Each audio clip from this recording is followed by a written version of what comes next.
Hafide, and welcome back to the show, everybody. August is Child Support Enforcement Awareness Month, and joining me right now are the Attorney General of our great island, Leonardo Rapadas, and Nick Toft. He is the 4D Director down at the AG's office. Yes. So thank you both, gentlemen, for joining me. Well, thanks for having us. Yeah, thank you.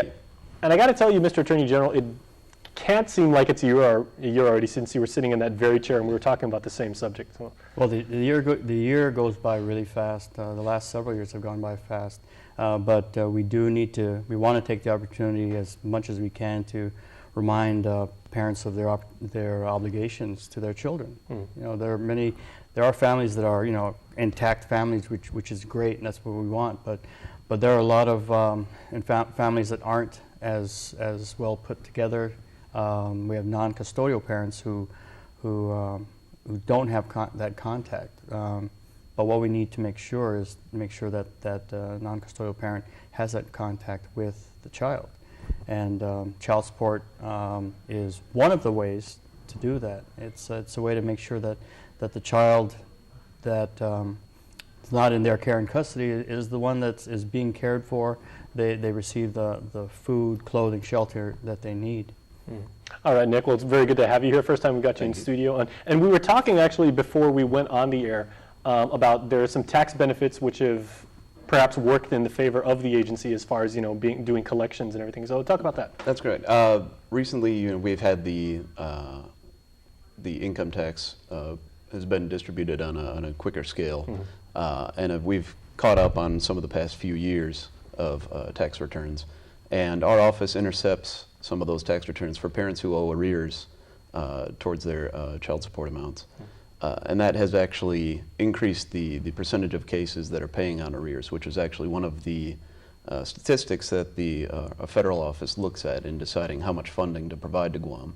So it's this kind of secondary benefit, hidden benefit of the tax returns being processed, is that it helps out our office, helps get payments to those cases where they haven't been completely up to date on those payments. And now for the edification of people that are watching this right now, as Governor Calvo and the folks down at Adelup continue to roll out, more and more tax refunds, just so they know, if you are in arrears right now, is this in the form of garnishment? So will it automatically be taken out of the money? Automatically taken out. Okay. There is an innocent spouse exception. So if the non-custodial parent has remarried, that other spouse has the opportunity to go to Department of Revenue Tax and file a innocent spouse exemption.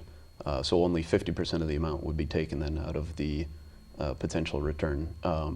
The seizure occurs if there's arrears of over $250, then it will be automatically taken from the tax offset. Notice is sent out to the non-custodial parent or the parent in arrears.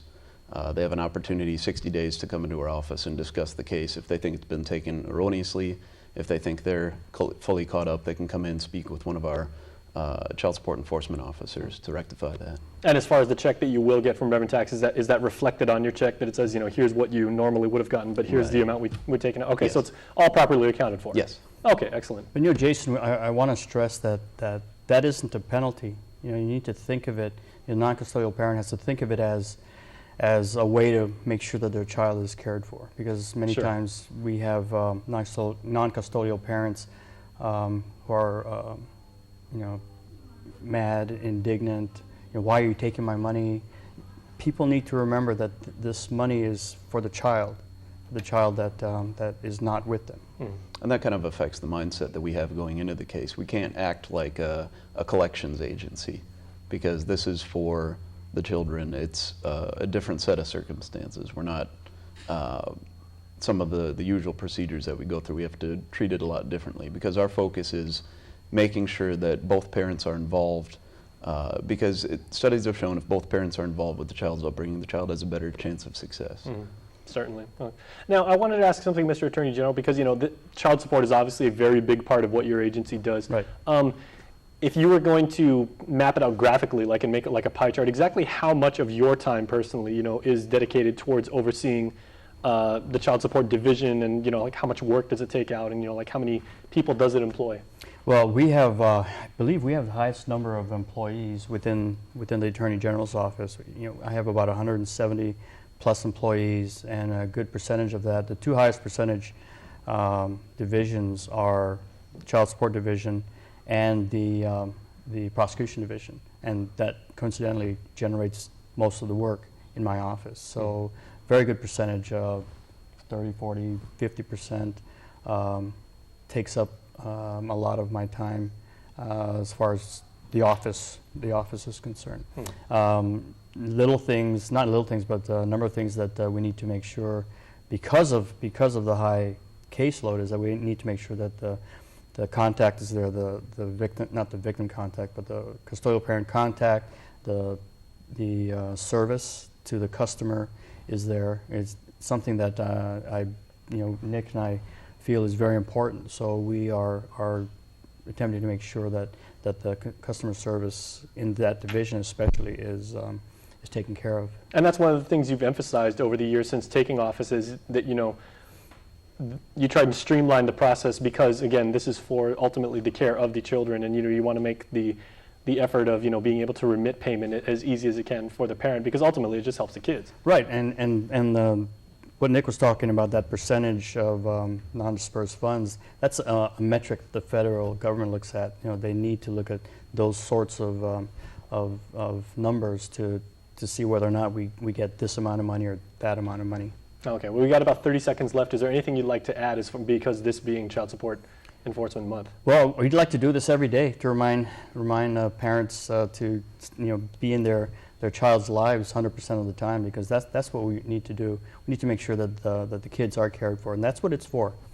Child support. Right. Well, Nick, you've been on the island about 9-10 years now and everything. Yeah. You're officially a Guamanian, and you have been for a long time. What does it mean to you to be able to contribute to the island in this way and be a part of the community? Well, I appreciate the opportunity to have this chance to work with the Child Support Division, help it to grow. We've made long strides in the past few years. We've gotten to the point where we're passing audits, and now it's just time for us to grow even further, to start overtaking other states in the level of services we provide. We're aiming a lot at customer service. We are opening a call center so that every call is received by a person, so that we have that human touch to it.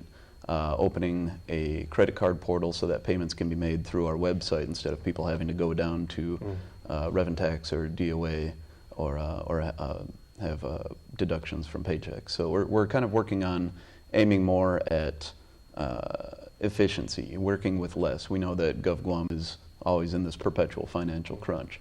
So it's up to us to make the effort to make every dollar work a little harder. All right. Well, onward and upward, probably the hallmark of your time as Attorney General. So, gentlemen, thank you. Thank you very much. All right. And stay tuned.